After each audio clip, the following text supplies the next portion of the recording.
बड़ी खबर इस वक्त हमारे पास आ रही है कि अभय सिंह चौटाला वो करनाल लोकसभा को लेकर के बड़ा धमाका करने वाले हैं। क्या कुछ धमाका करने वाले हैं, आइए जानते हैं। कुलदीप शोरान जी हमारे साथ हैं। शोरान साहब, अभय चौटाला हमेशा कुछ न कुछ ऐसा लेके आते हैं जिससे दूसरों की सांसें तो फूल ही जाती हैं। अब करनाल लोकसभा को लेकर के कुछ बड़ी चर्चाएं शामिल है। क्या कुछ वो चर्चाएं हैं और कैसे सारे समीकरण जो है अभय चौटाला बिगाड़ सकते हैं? देखिए अरुण, करनाल लोकसभा सीट को लेकर अभय चौटाला ने एक बड़ा पैंतरा फेंका है, एक बड़ा पैंतरा खेला है। यानी उन्हें ऐसा खेला है जो मनोहर लाल खट्टर की नींद उड़ा सकता है, जो उस सीट के समीकरणों को बदल सकता है और इनेलो को बड़ा फायदा देने का काम कर सकता है। इसकी वजह है वीरेंद्र मराठा। वीरेंद्र मराठा इसमें एनसीपी के प्रदेश अध्यक्ष हैं और वो इंडिया महागठबंधन में करनाल सीट से टिकट चाहते हैं और इसके लिए शरद पवार लॉबिंग भी कर रहे हैं। तो अभय चौटाला ने आज ऐलान किया है कि अगर वीरेंद्र मराठा को इंडिया महागठबंधन में करनाल सीट से टिकट मिलती है तो वो करनाल सीट पर अपना प्रत्याशी नहीं उतारेंगे, यानी 9 सीटों पर चुनाव लड़ेंगे। और अगर इंडिया महागठबंधन ने वीरेंद्र मराठा की अनदेखी की तो रोड बिरादरी को सम्मान देने के लिए वो वीरेंद्र मराठा को खुद करनाल से टिकट देने का काम करेंगे। यानी कि अभय चौटाला ने तो ऐसा दाव खेल दिया है, चित भी मेरी पट भी मेरी।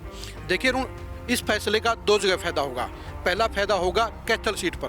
कैथल सीट पर भी लगभग 70,000 के करीब रोड वोटर हैं और वो रोड वोटर पिछली बार बीजेपी के समर्थक थे। और अगर वीरेंद्र मराठा को टिकट इनेलो देती है या करनाल में समर्थन देती है तो यहाँ के रोड वोटर अभय सिंह चौटाला को वोट देने का और समर्थन देने का ऐलान कर सकते हैं। यानी एक तीर से अभय सिंह चौटाला 2 शिकार कर रहे हैं। वहीं करनाल सीट में मनोहर लाल खट्टर को बड़ी तकलीफ हो जाएगी, बड़ी परेशानी हो जाएगी, क्योंकि अगर रोड वोटर वहाँ के 1 लाख अगर बीजेपी से खिसक कर इनेलो को आ गए तो मनोहर लाल खट्टर का चुनाव फंस भी सकता है। बिल्कुल बड़ी बात है। इस वक्त की ये बड़ी खबर हम आपके साथ शेयर कर रहे थे कि अभय सिंह चौटाला ने वीरेंद्र मराठा को लेकर के बहुत बड़ा एक फैसला लिया है। अगर वो गठबंधन उन्हें अपना प्रत्याशी बनाता है तो अभय सिंह चौटाला किसी भी सूरत में वहाँ से किसी भी उम्मीदवार को INLD का नहीं उतारेंगे, उनका समर्थन करेंगे।